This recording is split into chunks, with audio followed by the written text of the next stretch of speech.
दुवी का चांद हो या आफताब हो,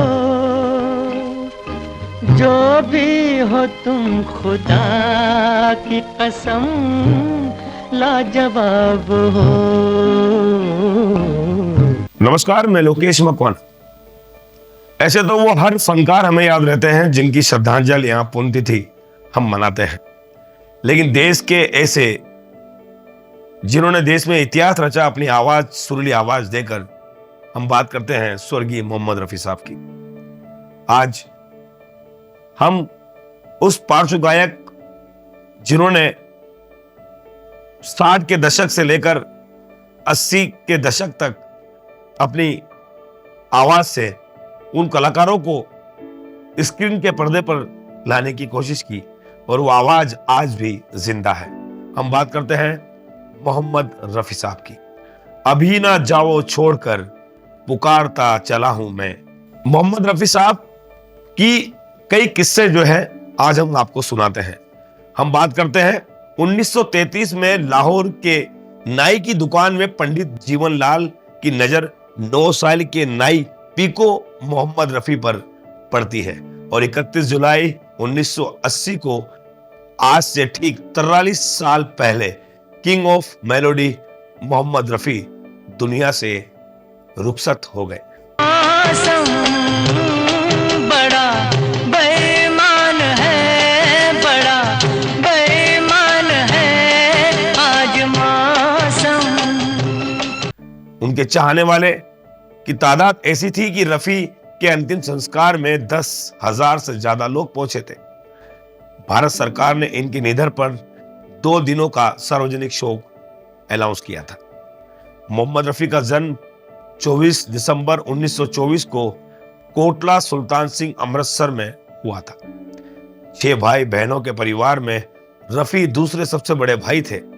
इन्होंने घर में सब प्यार करते थे, वहीं पीको बुलाया करते थे। रफी एक रूढ़िवादी परिवार का हिस्सा थे, जहां नाच गाने पर पाबंदी थी, लेकिन रफी अलग थे।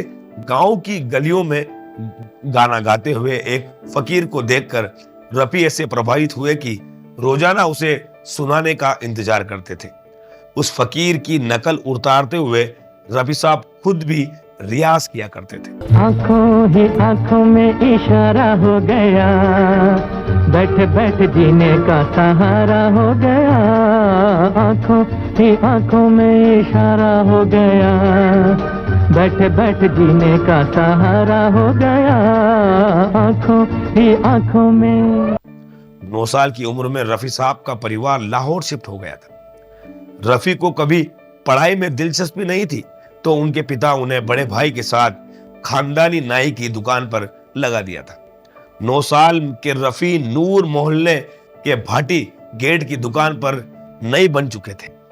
1933 की बात यह, जब पंडित जीवनलाल बाल कटवाने पहुंचे तब रफी यहां काम करते थे। अमृतसर स्टाइल की वारिस शाह की वीर गुनगुना में रहते थे। इस आवाज को एक जादू था जिसने जीवनलाल को प्रभावित किया था। जीवनलाल ने रफी को ऑडिशन के लिए बुलाया, जिसे उन्होंने आसानी से पार कर लिया। जीवनलाल ने ही उन्हें पंजाबी संगीत की ट्रेनिंग दी और रफी गायकी की माहिर होते हुए चले गए। हम बात कर रहे हैं 1937 में रफी ने महज 13 साल की उम्र में ऑल इंडिया एग्जीबिशन लाहौर में पहली पब्लिक परफॉर्मर दी और यह मौका उन्हें मिला, सहयोग मिला था कि दरअसल स्टेज पर बिजली ना होने पर भी उस जमाने के पॉपुलर सिंगर कुंदनलाल सेंगल ने स्टेज पर गाने से इनकार कर दिया था। ये दुनिया गोल है, ऊपर से खोल है। ये दुनिया गोल है, ऊपर से खोल है। अंदर जो देखो प्यारे बिल्कुल पोलम पोल है। इससे में आयोजकों ने रफी साहब के परफॉर्म को करने के लिए कहा और गाना सुनाने बैठे तो दर्शकों ने एक सैगल भी थे जिन्होंने कहा था कि ये लड़का एक दिन बड़ा गायक बनेगा। डायरेक्टर श्याम सुंदर की मदद से रफी फिल्मों में आए और पहला गाना गल बलोच फिल्म का परदेसी सुनिया हरियालिया लगातार गाने गाते हुए रफी ने खूब नाम कमाया। नौशाद ने इस रिकॉर्डिंग का किस्सा सुनाते हुए बताया कि देशभक्ति के गाने में साउंड इफेक्ट देने के लिए सभी सिंगर्स और कोरस गाने वाले को मिलिट्री वालों के जूते पहनाए गए थे। जूतों की आवाज से इस साउंड क्रिएट कर रहे थे, वहीं रिकॉर्ड किया गया था। जब रिकॉर्डिंग पूरी हुई तो मोहम्मद रफी के पैरों से खून बह रहा था, लेकिन उनके चेहरे में चमक थी। ये चमक अपना पहला हिंदी गाना रिकॉर्ड करने की अनमोल गुड़िया 1946 में, शहीद 1948 में, दीदार 1951 में, कोहिनूर 1960 जैसी फिल्मों में बेहतरीन गाने गाते हुए रफी साहब स्टार बन गए। बेजू बावरा के प्लेबैक सिंगर सिंगिंग करने के बाद रफी ने पीछे मुड़कर नहीं देखा।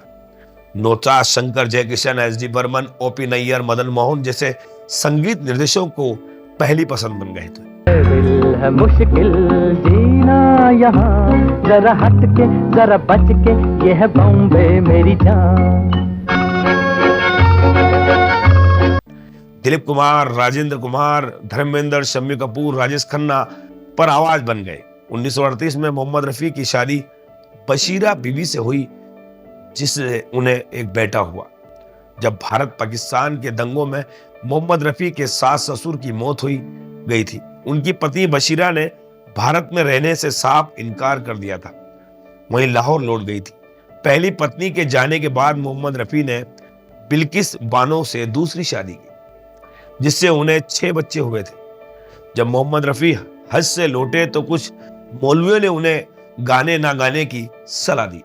मोहम्मद रफी ने भी बात मानकर गाना गाना छोड़ दिया, लेकिन कुछ समय बाद ही जब फेस उदास होने लगे तो उन्होंने गायकी को इबादत बताते हुए दोबारा गाना शुरू कर दिया। मोहम्मद रफी के छोटे बड़े शाहिद की पत्नी फिरदौस ने भास्कर से यह बातचीत करते हुए दौरान जुड़ा हुआ किस्सा शेयर किया कि उन्होंने बताया कि मोहम्मद रफी की कई फैंस हैं, ऐसे में उनकी कब्र पर आते और मिट्टी उठा ले जाते थे। कुछ तो ऐसे भी थे जो कब्र की मिट्टी खा लेते थे। ऐसे में मोहम्मद रफी साहब लग्जरी गाड़ियों के शौकीन थे। उन्होंने अमेरिकी कार इम्प्ला खरीदी थी और राइट हैंड ड्राइवर वाली थी। ये कार भारत के गिने चुने लोगों के पास थी। रफी साहब का ड्राइवर पुराना था जो राइट हैंड ड्राइविंग समझ नहीं पा रहा था। जब नया ड्राइवर ढूंढा तो पुराने वफादार ड्राइवर सुल्तान घर कैसे चलेगा, इस चिंता में रफी साहब ने उसे एक टैक्सी खरीद कर दी। ये टैक्सी उस जमाने में 70,000 की थी। चली रे पतंग मेरी चली रे, चली चली रे पतंग मेरी चली रे, चली बादलों के पार होके डोर पे सवार, सारी दुनिया ये देख देख चली रे, चली चली रे पतंग मेरी चली रे। रफी साहब की उस समय की दरियादिली का नतीजा यह निकला कि सुल्तान के पास आज 12 टैक्सी है। और रफी साहब की मौत के बाद एक फकीर उनके घर तक पहुंचता है और रफी साहब से मिलने की जिद करने लगा। जब परिवार वालों ने फकीर को बिठाकर वजह पूछी तो उसने बताया कि उसका घर चलाने के लिए रफी साहब हर महीने कश्मीर खर्च भेजते थे, लेकिन कुछ महीनों से खर्च आना बंद हो गया। रफी साहब के सेक्रेटरी ने इस बात की पुष्टि करते हुए बताया कि रफी साहब बिना किसी को बताए हुए कई लोगों का घर चलाया करते थे। आज बायोग्राफी नौशाद दामा ने रफी साहब के जज्बे को एक किस्सा लिखा और बेजू बावरा फिल्म के गाने को दुनिया के रखवाले रफी साहब के हाई स्केल में रिकॉर्डिंग करनी थी। इसके लिए रफी साहब ने कई दिनों तक लगातार घंटों तक रियाज किया। जब गाने की फाइनल रिकॉर्डिंग हुई तो रफी साहब के गले से खून रिस रहा था। इस गाने के बाद कई महीनों तक रफी साहब ने कोई गाना नहीं गाया।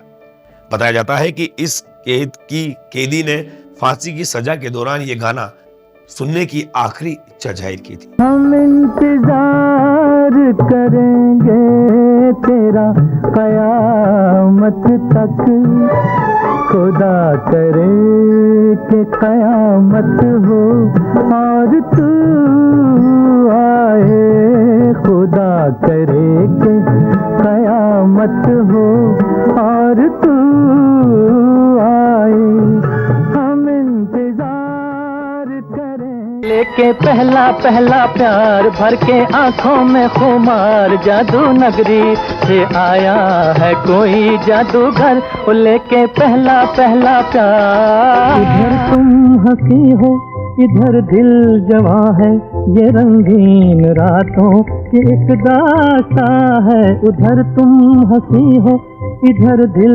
जवां है, ये रंगीन रातों की एक दास्तां है। 1961 की फिल्म माया के गाने की तस्वीर तेरी दिल की में की रिकॉर्डिंग के दौरान स्टूडियो में लता और रफी साहब की गायकों की रॉयल्टी पर ऐसी बहस छिड़ी कि दोनों ने साथ में काम ना करने का फैसला लिया। लता ने इंडस्ट्री में सभी सिंगर्स की आवाज उठाते हुए उनके लिए रॉयल्टी की मांग की थी। सभी गायकों ने मीटिंग रखी, लेकिन रफी साहब लता और रॉयल्टी मांग रहे सभी सिंगर्स की सोच के खिलाफ थे। रफी साहब ने लता से कहा कि वो अब उनके साथ गाना नहीं गाएंगे। इंडस्ट्री में नई आई गुस्से की ये तेज लता ने जवाब देते हुए कहा कि आप क्या मेरे साथ गाना नहीं गाएंगे? मैं खुद आपके साथ नहीं गाऊंगी। इन दोनों में करीब 4 साल तक गाना नहीं गाया और मंच पर ना साझा किया। साल 1967 में रिलीज हुई फिल्म ज्वेल थीप के गाने दिल पुकारे आरे आरे को लता मंगेशकर और मोहम्मद रफी साहब ने अपनी सुरीली आवाज दी। तो मोहम्मद रफी साहब के कई किस्से हैं, उन किस्सों को हमेशा हम साझा करते रहते हैं। दिल पर हुआ ऐसा जादू, तबीयत मचल मचल गई, नजरें मिली क्या किसी से कि हालत बदल गई। मेरा यार बना है दूल्हा और फूल खिले हैं दिल के, अरे मेरी भी शादी हो जाए दुआ करो सब मिलके। मेरा यार बना है दूल्हा और फूल खिले हैं दिल के, अरे मेरी भी शादी हो जाए दुआ करो सब मिलके। आपके हसीन रुख पे आज नया नूर है, मेरा दिल मचल गया तो मेरा क्या कसूर है। आपके हसीन रुख पे आज नया नूर है, मेरा दिल मचल गया तो मेरा क्या कसूर है। तुम्हारी नजर क्यों खफा हो गई, खता बख्श दो गर खता हो गई। हमारा इरादा तो कुछ भी न था, तुम्हारी खता खुद सजा हो गई। सर जो तेरा चकराए या दिल डूबा जाए, आजा प्यारे पास हमारे, काहे घबराए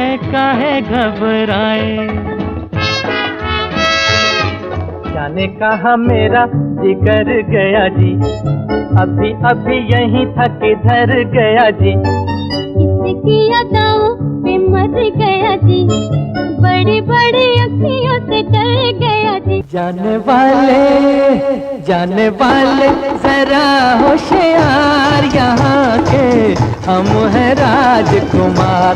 होए होए आगे पीछे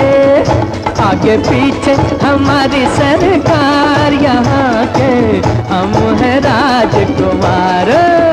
जाने वाले आज मोहम्मद रफी साहब की जयंती है, तो खबर 24 टीम उन्हें शत नमन करता है और स्पेशल रिपोर्ट खबर 24 न्यूज की मोहम्मद रफी की जयंती थी। आज के इस कार्यक्रम में इतना ही। बने रहे खबर 24 न्यूज के साथ। नमस्कार।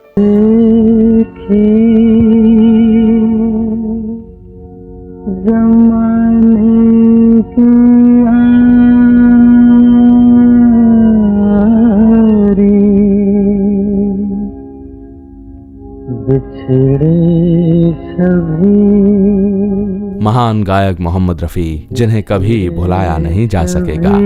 बारी बारी